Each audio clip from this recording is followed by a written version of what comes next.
একজন সাদা মানুষ বিলের মাঝখানে এই আটি বাদে বা বোঝা বাদে, কিন্তু উঠানোর কোনো লোক নাই, কারণ বিলের মাঝখানে। তো এই মুহূর্তে আমার বিয়াই আগায় যাচ্ছে তাকে একটু সহযোগিতা করার জন্য, ডাক দিচ্ছে যে ভাই একটু উঠাইয়া দেন।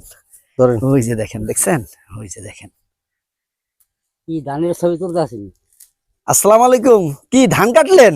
না, ঘাস কাটছে। ও ঘাস, ঘাস, আচ্ছা আচ্ছা, গরু খাওয়াবে। হ্যাঁ ধরেন, আপনি পারলে আমি পারবো না কে? আল্লাহু আকবার। মাশাআল্লাহ। যাক, উঠায়। আমাগো বাড়ি শ্রীনদী।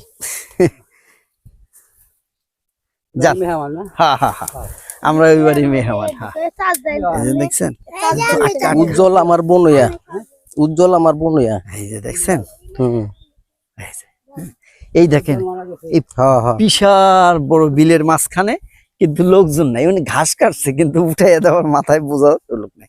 তা আল্লাহ পাঠাই দিচ্ছে আমার বিয়াই রে। আইছি 3 দিন।